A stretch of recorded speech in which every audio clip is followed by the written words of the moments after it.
Muli po, magandang umaga sa inyong lahat. Ibinibigay ko po sa inyo ang tao. Siya po ang dahilan kung bakit merong Yormil ang mga anak ninyo. BMWL. Ang ama ng lungsod ng Maynila, Yormel Isko Moreno, Dumagosa. Thank you. Hi. Hello. Talaga bang mga nanay kayo? Simple. Una, sinampakan natin ang ating vice mayor at ang naglulo ng MBSW. Yan ang ating mga staff na halos every other day. Some of them walang tulog kasi marami naglalaro ng apoy. Kaya lagi tayo isuko. Pero nalulungkot tayo. Nalulungkot tayo. Siyempre, wala namang may gusto ng ganyan na tragedya. But I'm happy and proud sa ating mga staff sa MDSWD na pinamumunuan ni Director Jay de la Puente. Kumain na kayo? Sino gusto ng Jollibee? Kakaroon ka dito, tapos kakaliwa na, isang kanan pa, o wala na lalayo. Pabili, makapagla na kayo. Alam nyo na yan. But today, I'm happy and excited for you. Why? Una, masaya ba kayo na yung inyong mga anak at apo tumitibay ang mundo? Magugustuhan ba niya yung Yormel? Hindi natin yan itigigil. Hanggang may mapipiga ako sa bin mo, sasalubin mo, bibili tayo, gagawa tayo ng mga programa na sa aking palagay, and I think you agree, na bigyan ng sapat na nutrisyon ang mga susunod na henerasyon ng mga batang Maynila. Tayo, nung araw, ewan ko, shout out, taas ang kamay na tumira ng nutriban. Ayan, tayo, nakakaraling dyan. Yung tumira ng clean. Alam natin, yung pagramdam na may gatas, may pagkain, at sapat na nutrisyon. Dahil tayo mismo nakaranas.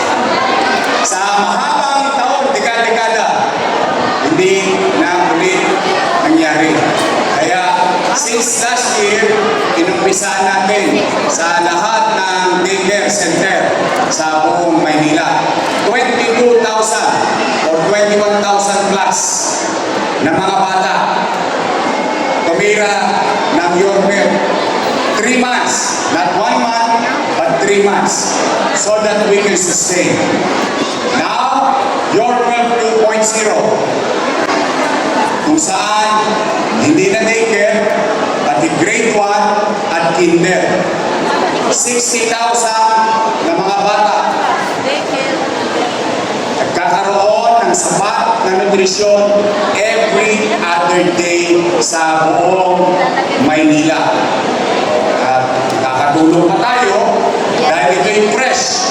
Galing ito sa mga farmer. Saan ka na nakita? Highly urbanized, katulad ng Maynila, nakatutulong sa mga magsasaka. Kaya lahat ng dede ng tao, magang-maga.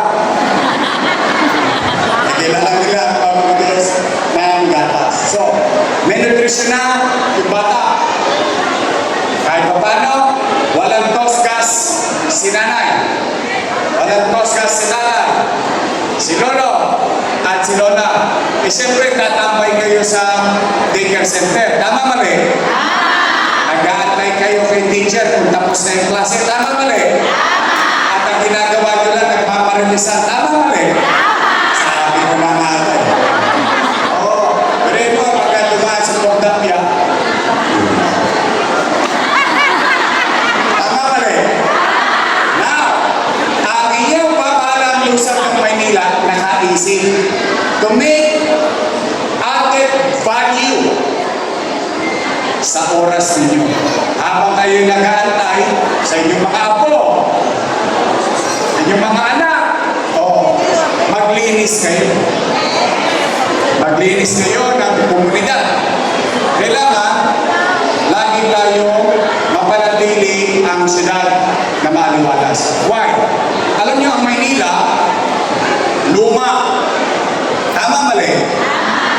Pero sa ibang tao, yung pagkaluma, disadvantage. Sa totoo sa atin, advantage. Bakit? Yung kalumangan na yan, marami ang istorya. Marami ang kasaysayan. Yan ay isa sa puhunan natin sa lungsod ng Maynila. Ngayon, pero kahit sa luma, kaya natin ng gobyerno, I love you. Kaya natin ng gobyerno, ng barangay, at higit sa lahat, ng mamamayan, na gawin ito maaliwalas at panatag. Di bali tayong luma, basta tayo malinis lagi ang kapaligiran. Tama mali? Pinantayan mo na anak mo, yumanyan ka na ng gatas, nag-aaral na ng akakada, ekahaila, nakikipag-chismisan ka na, tapos munting walis-walis, nakatulong ka na sa komunidad, naging produktibo ang oras mo, ito maganda. Pag-uwi mo, may isasahin ka pa. Kasi, sumali ka, may bigas ka. Hindi ka sumali, wala rin mawawala sa iyo. Tama? Kung ano ba kahapon, marites ka kahapon, marites ka pa rin ngayon. Tama mali? Pero ito, marites ka na, konting nyaga-nyaga ng konti, may bigas ka. Walang mabubuto sa iyo.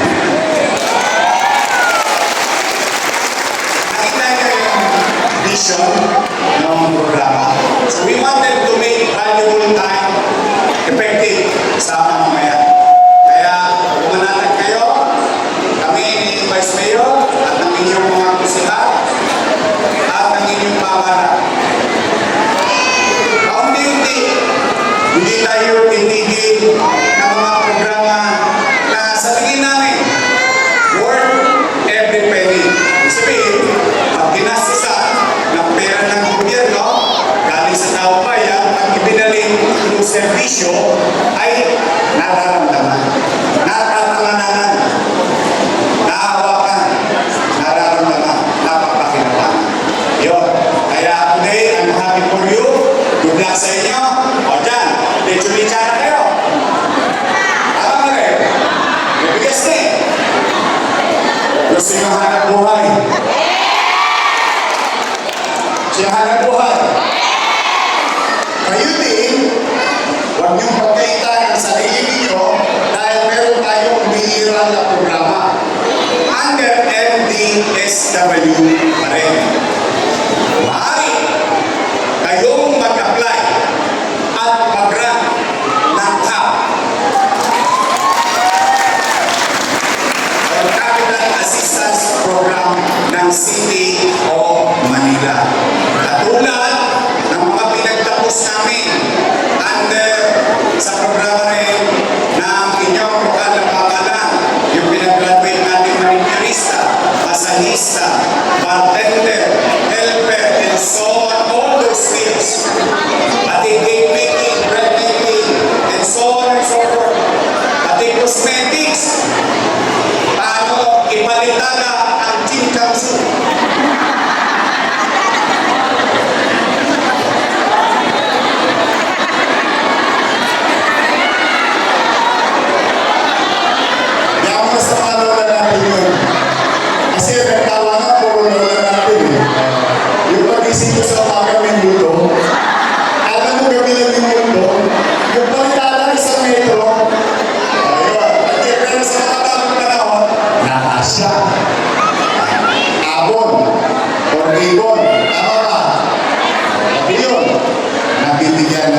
So, huwag kayong mahiya.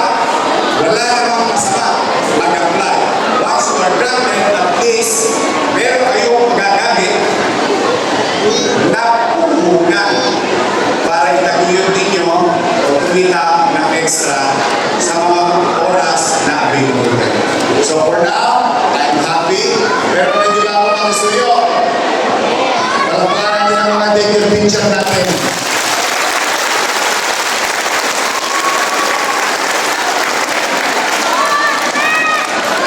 Mahirap mag-alaga ng anak nyo. Tama mali. Kayo nga, isa lang inaalagaan nyo, tumulungan na kayo. Sige, yung teacher, 30, 20. Tama mali. Kaya minsan, ito naman, on the side lang. On the side lang, hindi ko kayo nire-require. Walang masama na sampitin natin yung dalawang word. Total, laway lang ang una. Pamisa-misa, siguro, pag nakikita natin si teacher sa letter, Ma'am, thank you.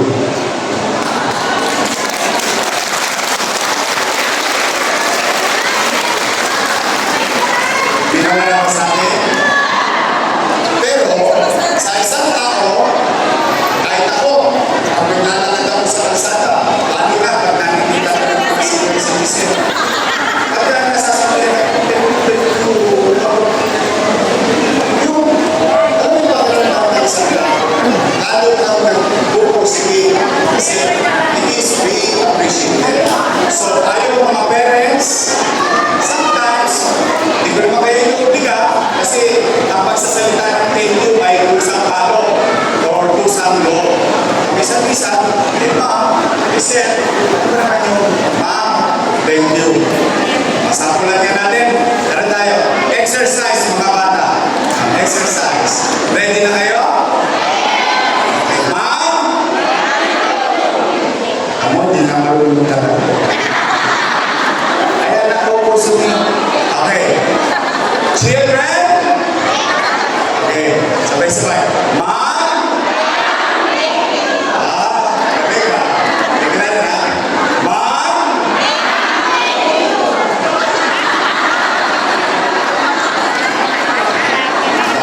Wala yung sinabi ko, yun ang sasabihin niyo. Ulit natin. Ma'am? Thank you. Papakan natin. O sige, tapos na ang programa natin. I'm happy to be here. I'm always happy kapag kayo nakita ko ang mga ginagawa ninyo. Masaya na ako. Sa totoo na. Yung ngiti na pinakikita ninyo, excitement, it gives us energy to do better and better and better every day.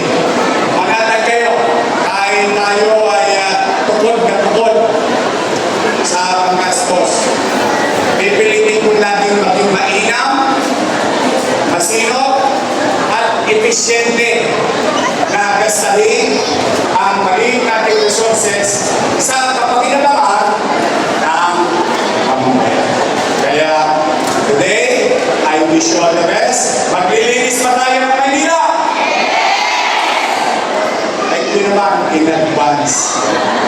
So maraming salamat.